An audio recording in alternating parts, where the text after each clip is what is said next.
দেখুন মিষ্টিগুলো কতটা সফট হয়েছে। নিশ্চয় দেখতে পাচ্ছেন কতটা সুন্দর হয়েছে গোলাপ জামুন গুলো। সম্পূর্ণ ঘরোয়া উপকরণ দিয়ে তৈরি করে নেওয়া এই মিষ্টি। তবে অনেক সময় মিষ্টিটা তৈরি করার পর রসটা মিষ্টির মধ্যে ঢুকতে চায় না, আবার মিষ্টিটা ভাজার সময় কড়াইতে ফেটে যায়। তবে আমি যেভাবে মিষ্টিটা তৈরি করলাম এইভাবে একবার ট্রাই করে দেখুন, মিষ্টিটা একদম পারফেক্ট হবে। আর আমার এই গোলাপ জামুনের রেসিপিটা যদি আপনাদের ভালো লেগে থাকে তাহলে অবশ্যই একটা লাইক করবেন। নমস্কার বন্ধুরা, বারবি শো চ্যানেলে সবাইকে স্বাগত জানাই। আশা করছি সবাই ভালো আছেন। তো আজ আমি শেয়ার করব একদম দোকানের মতন নরম তুলতুলে গোলাপ জামুনের রেসিপি। এটা সম্পূর্ণ ঘরোয়া উপকরণ দিয়ে আপনারা তৈরি করে নিতে পারেন। তাছাড়া এটা তৈরি করা কিন্তু খুবই সহজ, আর এর স্বাদ হয় অসাধারণ।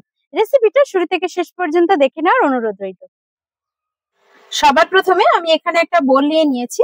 এই বোলের মধ্যে আমি দিয়ে দিচ্ছি 4 টেবিল চামচ ঘি।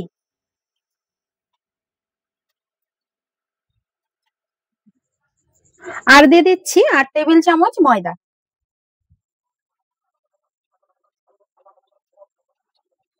আমি এখানে 8 টেবিল চামচ বা হাফ কাপ ময়দা দিয়ে দিয়েছি, আর এই ময়দার সঙ্গে আমি দিয়ে দিচ্ছি হাফ চা চামচ বেকিং পাউডার।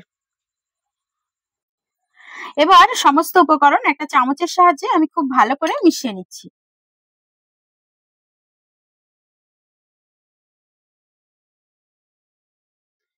এখানে সমস্ত উপকরণ খুব ভালো করে আমি মিশিয়ে নিয়েছি। এই পর্যায়ে আমি অ্যাড করে দিচ্ছি আমুল দুধ। এই বাটির 1 বাটি আমি আমুল দুধ এখানে দিয়ে দিচ্ছি। এখানে 250 গ্রাম আমুল দুধ রয়েছে।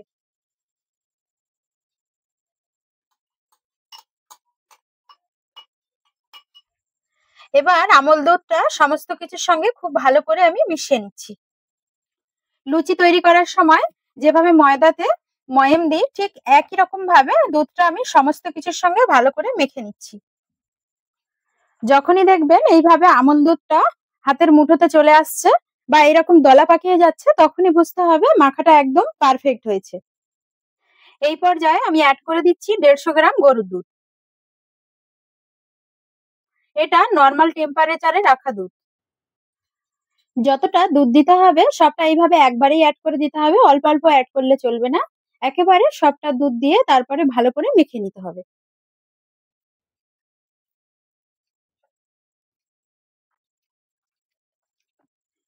ডোটা শক্ত হলে চলবে না, একদম এইরকম নরম চটচটে ডো তৈরি হবে। দেখুন ডোটা কিন্তু হাতে লেগে যাচ্ছে। গোলাপ জামুনের ডোটা কিন্তু এইরকমই হবে। এবার ডোটা আমি 10 মিনিট রেখে দিচ্ছি। এতে করে ডোটা খুব ভালোভাবে সেট হয়ে যাবে। ততক্ষণে আমি চিনির শিরাটা তৈরি করে নিচ্ছি। চিনির শিরাটা তৈরি করার জন্য একটা প্যান বসিয়ে আমি নিয়ে নিয়েছি 1 বাটি চিনি। এই বাটিতে করেই আমি গুঁড়ো দুধটা মেপে নিয়েছিলাম, তাই এই বাটির 1 বাটি আমি চিনি দিয়ে দিচ্ছি। তার সঙ্গে আমি দিয়ে দিচ্ছি ওই বাটির 1 বাটি জল। তার সঙ্গে আমি দিয়ে দিচ্ছি 5টা এলাচ। এলাচের মুখগুলো আমি ফাটিয়ে নিয়েছি। আর দিয়ে দিচ্ছি খুব সামান্য পরিমাণে কেশর। কেশরটা দিলে শিরার ফ্লেভারটা খুব ভালো হয়।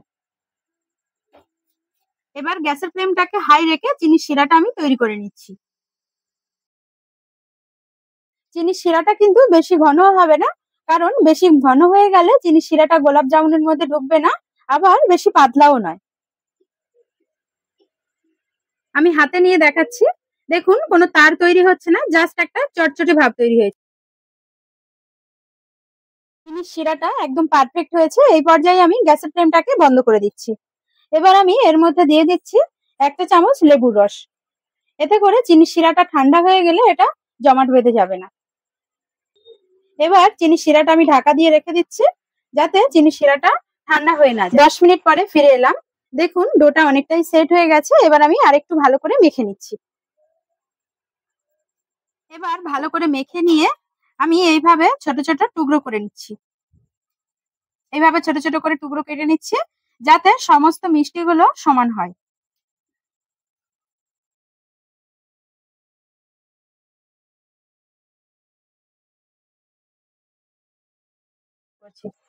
দেখুন এখানে সমস্ত মিষ্টি লেচিগুলো আমি কেটে নিয়েছি। এবার এখান থেকে এইভাবে একটা করে দলা নিয়ে আমি 2 হাতের সাহায্যে এইভাবে গোল করে নিচ্ছি। দেখুন কতটা সুন্দর হয়েছে, কোথাও কিন্তু কোনো ক্র্যাকস নেই। ক্র্যাকস থাকলে কিন্তু মিষ্টিটা ভাজার সময় ফেটে যাবে। যদি এরকম গোল করার সময় ক্র্যাকস থাকে তাহলে বুঝতে হবে মাখাটা একদম ঠিক হয়নি। তখন আবার ভালো করে মেখে নিয়ে তারপর কিন্তু মিষ্টিগুলো তৈরি করতে হবে। একই রকম ভাবে সমস্ত গোলাপ জামুনের আমি শেপ দিয়ে নিচ্ছি। আমার চ্যানেলে নতুন বন্ধু হয়ে থাকলে অবশ্যই আমার রান্নার চ্যানেলটাকে সাবস্ক্রাইব করার অনুরোধ রইল। পাশে থাকা বেল আইকনটা অবশ্যই প্রেস করে দেবেন, কারণ আমি যখনই কোনো নতুন রেসিপি শেয়ার করব নোটিফিকেশনটা সবার প্রথমে আপনাদের কাছে পৌঁছে যাবে। দেখুন এখানে সমস্ত মিষ্টিগুলো আমার গোলাপ জামুনের শেপ দিয়ে নেওয়া হয়ে গেছে।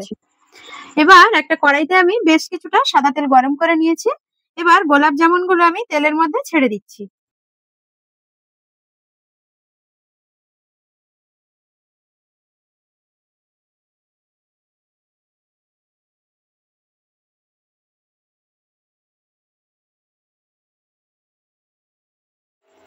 মিষ্টিগুলো কড়াইতে দেওয়ার পর সঙ্গে সঙ্গে নাড়াচাড়া করার প্রয়োজন হবে না, এইভাবে একটু কড়াইটা হালকা করে নাড়িয়ে নিলেই হয়ে যাবে। দেখুন গোলাপ জামুনগুলো আপনি থেকেই ঘুরে ফিরে ফ্রাই হয়ে যাচ্ছে।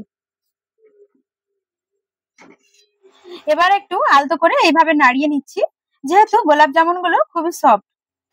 এইভাবে ঘুরিয়ে ফিরিয়ে সুন্দর ব্রাউন কালার করে মিষ্টিগুলোকে আমি ভেজে নিচ্ছি।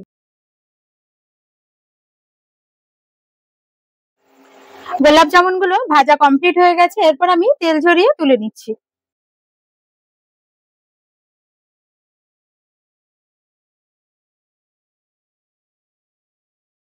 একই রকম ভাবে আমি বাকি মিষ্টিগুলো ভেজে নিচ্ছি।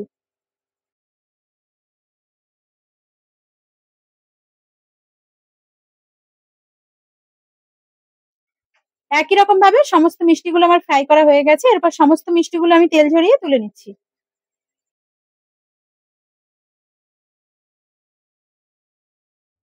এবার ফ্রাই করা গরম গরম গোলাপ জামুনগুলো আমি গরম চিনির শিরার মধ্যে দিয়ে দিচ্ছি।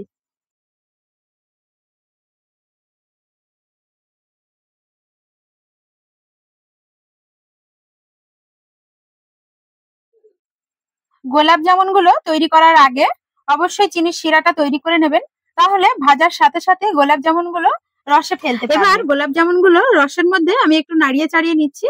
গ্যাসের ফ্লেমটাকে হাই রেখে 2 মিনিট গোলাপ জামুনটা আমি একটু ফুটিয়ে নিচ্ছি। হাই ফ্লেমে মিষ্টিগুলো 2 মিনিট ফুটিয়ে নেওয়ার পর গ্যাসের ফ্লেমটাকে আমি বন্ধ করে দিচ্ছি। এবার ঢাকা দিয়ে 15 মিনিট আমি স্ট্যান্ডিং টাইমে রেখে দিচ্ছি, তারপর আমি এটা সার্ভ করব। একটা মিষ্টি কেটে আমি আপনাদেরকে দেখাচ্ছি। নিশ্চয় দেখতে পাচ্ছেন কতটা সুন্দর হয়েছে। দেখুন কতটা সফট হয়েছে মিষ্টিগুলো। তৈরি হয়ে গেল মিষ্টির দোকানের মতন গোলাপ জামুন। নিশ্চয় দেখতে পাচ্ছেন কতটা সুন্দর হয়েছে। আশা করছি আজকের আমার এই গোলাপ জামুনের রেসিপিটা আপনাদের ভালো লেগেছে। যদি ভালো লেগে থাকে তাহলে অবশ্যই একবার বাড়িতে ট্রাই করতে পারেন। কেমন হলো কমেন্টে জানাতে ভুলবেন না। রেসিপিটা ভালো লাগলে অবশ্যই বন্ধুদেরকে শেয়ার করবেন। আজ তবে এই পর্যন্ত, আবার আসছি অন্য কোনো রেসিপির সাথে। ততক্ষণ সবাই সুস্থ থাকবেন, ভালো থাকবেন। ধন্যবাদ।